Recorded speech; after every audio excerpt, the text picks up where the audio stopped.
Welcome to G5 Jeff TV. Hit the subscribe button, hit the like button, hit the share button as you come on in. Big shout out to the sponsors of the channel, my boy Fast Classic. This mixtape is in the description box. It is absolutely free. Definitely give him a download, give him a listen. And my boy Matt, definitely check his apparel out on IG at We All From.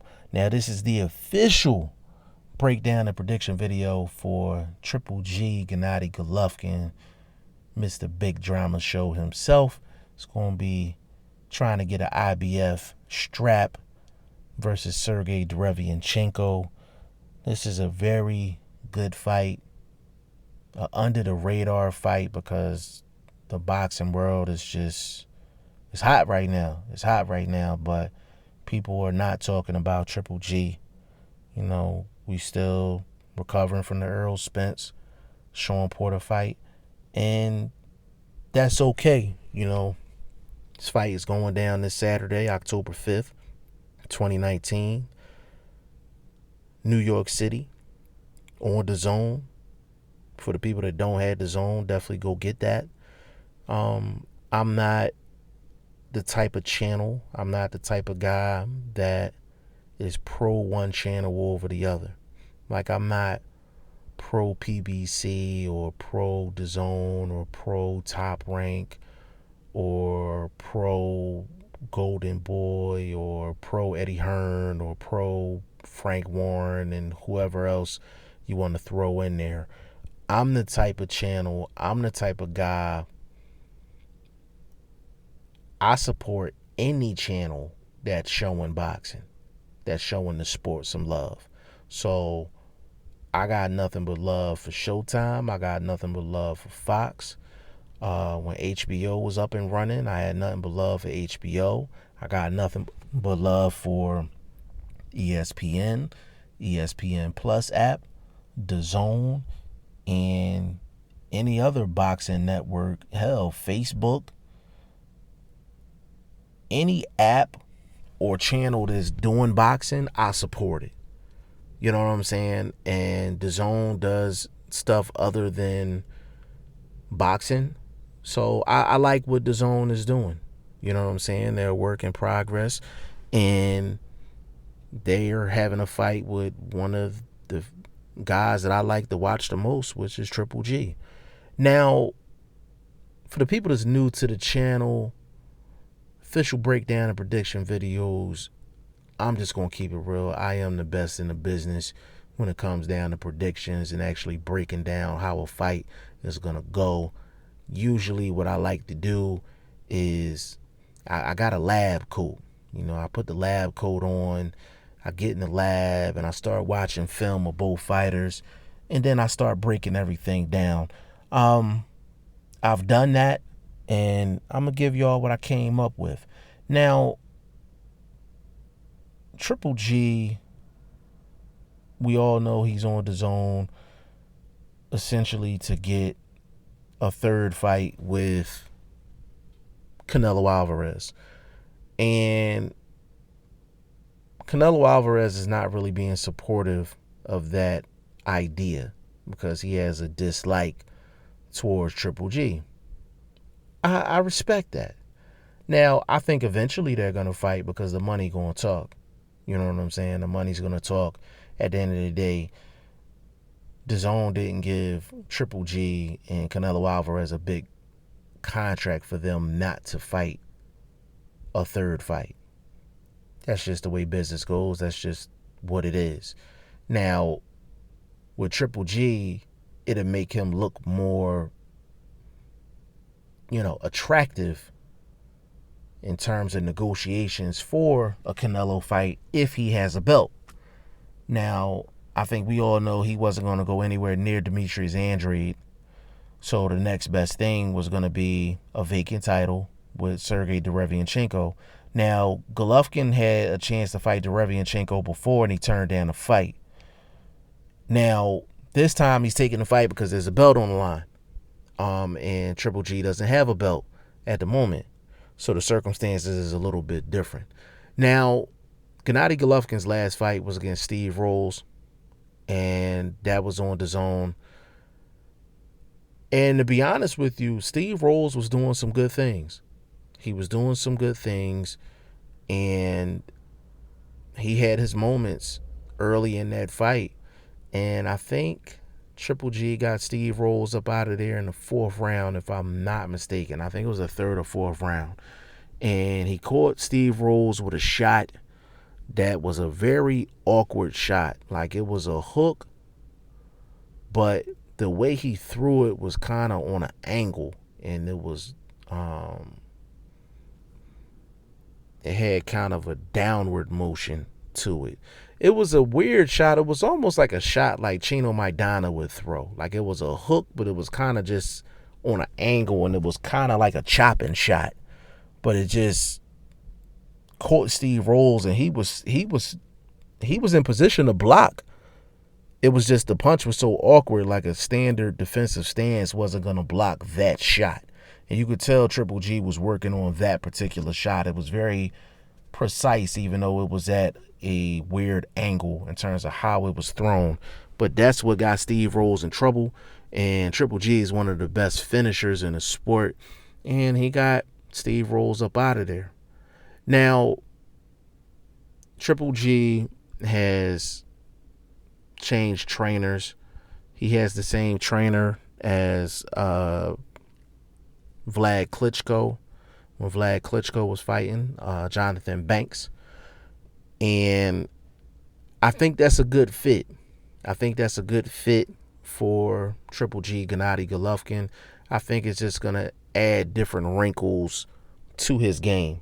Now, for Triple G is one of the few fighters that he can go into every single fight with the same game plan, and more than likely he's going to win the fight. The hardest type of fighter to deal with is the guy that has boxing discipline and has power. A lot of times if a guy has power, he's not disciplined boxing-wise. So you could take advantage of that. But the worst type of fighter to overcome is a fighter that's technically sound and has elite power. Like, Triple G has elite power. And he's technically one of the most sound fighters in the sport. That's just what it is. He sets a lot of stuff up with the jab. Everything he throws for power. Triple G is working on his game. You can argue that he won both of those Canelo fights, and Canelo Alvarez is a really good fighter. Really good fighter. Triple G can box. Triple G can bang. Triple G can get you up out of there quick, fast, and in a hurry. But people don't pay attention to Triple G's boxing ability because he's marketed this big drama show, Mexican style, when that's not how he approaches a fight, and that's not how he fights, period. Triple G is a boxer puncher. That's what he is. He's a boxer puncher. But Triple G is going to come into this fight doing the same thing that he always does. Operate off the jab, close the distance, get his opponent's respect, and eventually hit him with the money shot. Like, it's not much to break down with Triple G. It's not much to break down with Triple G. And his style, he's never had like a young buck style where he's moving all around the ring, dancing and all of that. His fight style right now, he could be doing that at the age of 50, 55, 60, if the power is still there. He could do the exact same thing. Triple G just has one of those styles, point blank, period. And I expect Triple G to come in and do the exact same thing that he always done. There's not going to be any new wrinkles. It's going to be that noticeable. It's going to be some things that I'm going to notice because I'm a hardcore boxing fan, but he's not going to bring too much to the table. Now, Sergiy Derevyanchenko, I watched a couple of his fights. I really focused on the Danny Jacobs fight. That fight happened a while ago, but I really focused on that fight. Now, Sergiy Derevyanchenko did very well in that fight with Danny Jacobs. And the thing that I like about Sergiy Derevyanchenko is he likes to win the footwork battle before he actually starts throwing his shots. And you don't see that too often. Like, we just seen that Saturday with David Benavidez. He might be one of the best in the sport at doing that, winning the footwork battle. And what I mean by the footwork battle is you win the battle of getting to your distance, getting to your spot, so you can unload your arsenal and unload your shots. Sergiy Derevyanchenko does a very good job at that. Very good job at that. I like Sergiy Derevyanchenko's punch variety. He doesn't start everything off with a jab. He does punch at different angles. Sergiy Derevyanchenko is not basic, and he has the ability to box, and he has the ability to put the pressure on. Now, I think in order to beat a guy like Triple G, you can have success with Triple G offensively. The problem is you having success and you getting happy that you're having success. And what I mean by that is you're staying in the pocket. You know what I'm saying? Like, you can't do that with Triple G. You might be able to land a 2-3 punch combination, but you can't sit up there and admire your work and allow him to return fire. Because if you stay in the pocket, Triple G eventually is going to get you. So range is very important. Range is very important. The reason why I say don't enjoy your work is because more times than not, I would say probably 85, 90% of the time, and I say this about Errol Spence Jr. as well, they're not going to, Triple G's not going to throw with anybody. Like, what he does is he blocks shots and waits until you get finished, and then he starts throwing his smoke. That's how Triple G fights. Like, he doesn't throw with you or try to counter anything like some boxers do. Like, you might throw a left jab and somebody might be trying to throw a counter right hand over the top.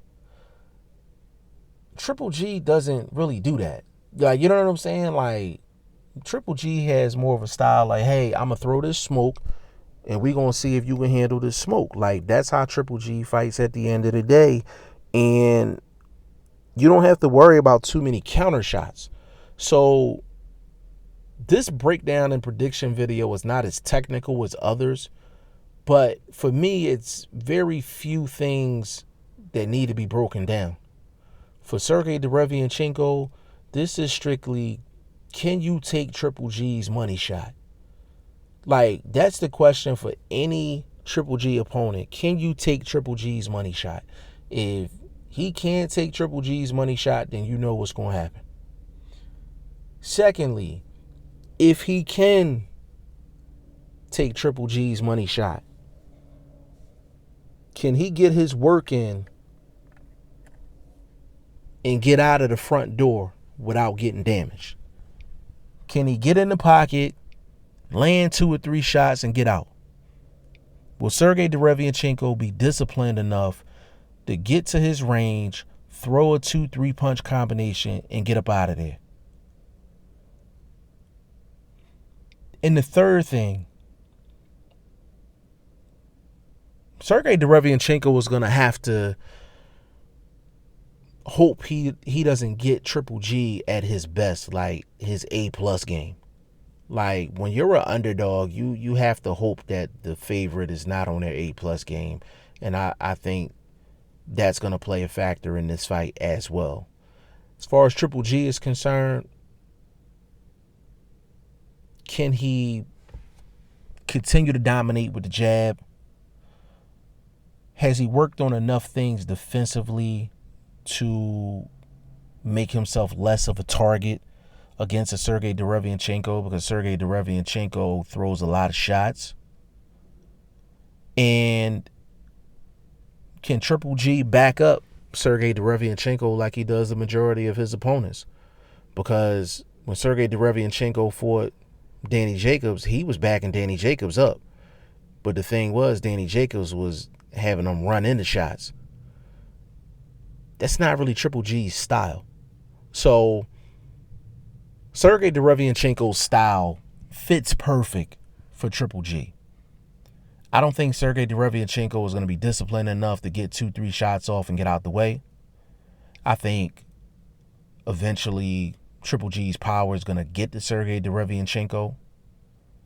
And I think Sergiy Derevyanchenko is not going to move around the ring and flash his jab enough to make a true difference in this fight.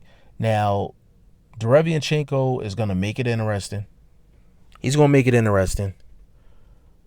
But I just don't think he has the X factor to really pull off anything with Triple G.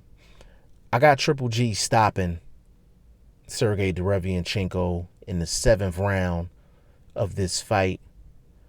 And y'all let me know what y'all think in the comment section. G5Jeff TV, hit the subscribe button, hit the like button. Please share this video, support your boy. Support good content at all times. I appreciate y'all. Peace.